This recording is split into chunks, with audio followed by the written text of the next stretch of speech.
Hey, how you guys doing, man? It's been a long time. I know. Listen, we in a very perplexing quagmire right now.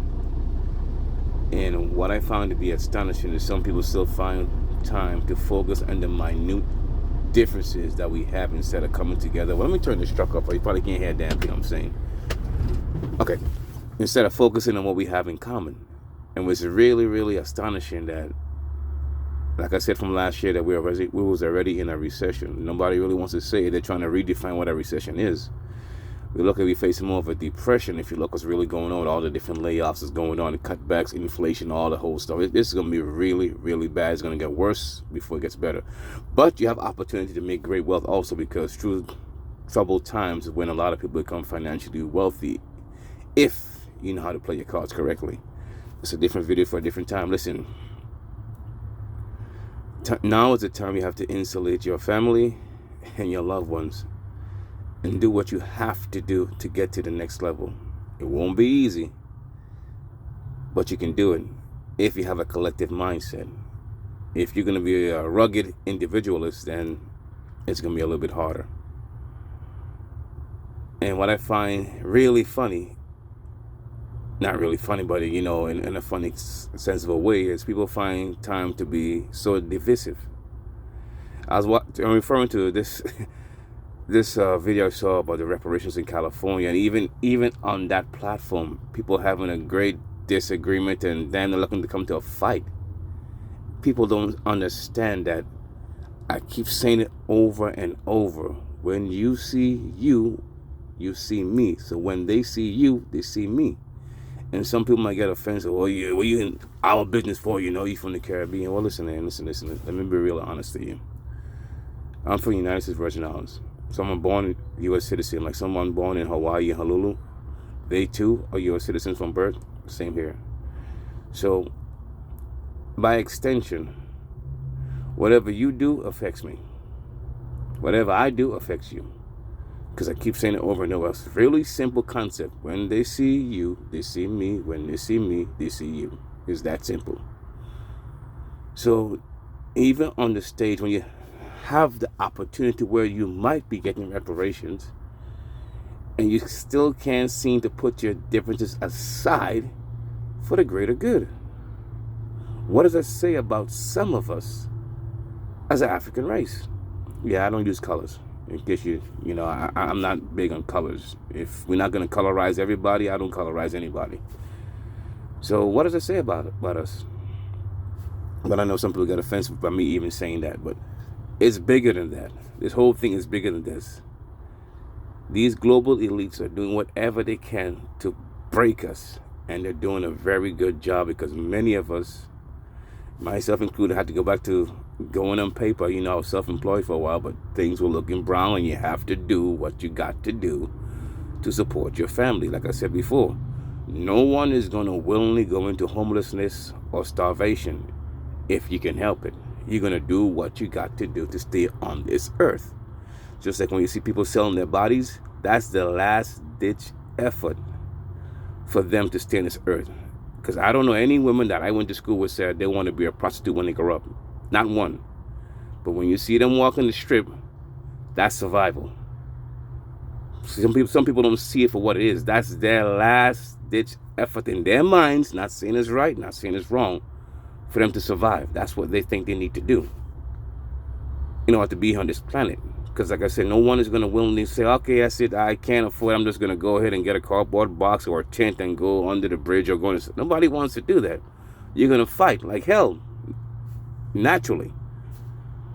But again, I don't want to make this video too long. Things are going to get rough. Stay focused. Check on your loved ones. A lot of people going through mental issues. A lot of mental issues. See here in Texas, Brownville, Texas, the man plowing to those people. Said it was accidental. I saw the video, horrendous. That was not accidental. Then they have in Allen, Texas, another shooting. And these mass shootings in America, I don't even feel anything anymore. I became emotionally blunted. I don't feel anything. It happens so frequently. You don't have time to really respond. It's just like, okay, if you respond to everyone, you'll be and a great deal of depression. Or fear, and I don't do fear. So I like, you know what, it is what it is. The most I can do is make sure myself and my loved ones don't become a victim of mass shooting. So here in America, I have a heightened state of vigilancy. I'm always looking around. I always got my head in a swivel when I'm driving. As you can see, I'm driving this big 18-wheeler. I try my best to not cut anybody off, not to piss anybody off, because I don't know the state of people's mind. They're on a different level. People are highly stressed. And I'm in a big old truck. It's a big ass Target. So Target for insurance fraud. And if you want to be pissed off, you can take a gun and shoot through the truck. It's easy. I'm an easy target. As you can see, this big ass windshield right here. You can see. Yeah, I'm an easy target. This door right here, it doesn't really, it's not going to stop anything. So I'm a big target. So you really have to do the best you can, which I know is easier said than done,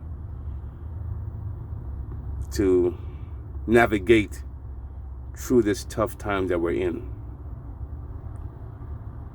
And really look out for your loved ones and really check on them. Really check on them to see how they're doing. Well, I don't want to make this video too long, man. As you can see, I gotta get prepared to head on out. So, yeah, I'm local, by the way, so I'm not doing no OTR over the road. I'm not doing that stuff. But anyway, stay focused, stay vigilant, and take care of each other. And stop, for the love of God, stop inundating yourself with a bunch of negative material and social media, especially by these gatekeepers and these relationship gurus. For the love of God, I don't understand why. I'm gonna say this real quick in the video. Why some of you people take these advice from these so-called gurus who have all this information about male and female relationship, and you have to ask them, well, how long have you been in a relationship, man, to be giving me this type of advice? I mean, are you in a workable relationship, or you're just on here telling me, oh, high value man, a high value woman, and all that? That's nonsense. Because pre-COVID, there were a lot of so-called high value people out here, high value men, and then the government came along and said, well, listen here, high value man, high value woman, shut your business down. You're not essential. You see, somebody's going to do a documentary on how many people actually lost their minds, committed suicide because the business was no longer there because the government said shut it down, they're unessential. So you became from a high value person to low value in an instant. The instant they tell you stay home, shut your business down. You're talking about a whole year, shut your business down. So the little bit of savings you had, it's gone. Your whole life, gone. Your whole livelihood, gone. Because you use your business to survive, pay for your mortgage, pay for your car. How many relationships actually suffered because of the pandemic, the man-made pandemic? How many? So don't give too much thought into high value, low value. Look at man, you want to survive. Forget all that nonsense. Because that's all it is, nonsense. High value and six figures. Listen. In a man-made society, man-made construct, they control all that stuff. As you saw, again, we're going back to COVID. How many six figures income people were reduced to homelessness just because they say you're no longer essential? Shut it down. They didn't do it for a month, they did it for over a year. Think about that before you start listening to all these relationship gurus and what you're supposed to have, and and what the woman bringing to the table, what the man bringing to the table. That's all nonsense. Trust me, you could take it from me, because I've been with the same woman since we were 16. I'm now 45. You do the math on that. I'm 6 months older than her. She should be 45 next month. We had a lot of ups and some downs, but we had more ups than we had downs, because we wouldn't be together if we had more downs than we had ups.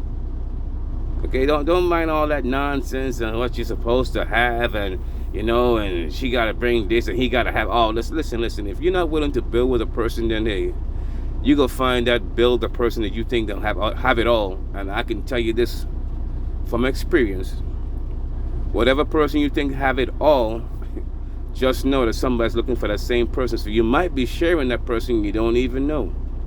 Or if you're not sharing them, they might have some kind of personality traits that you don't know about, until later on you find out they're controlling or abusive. And some of you might forego that just because you have material wealth, but not any spiritual wealth, not any mental wealth. I'm gonna leave you with that, man. I gotta go.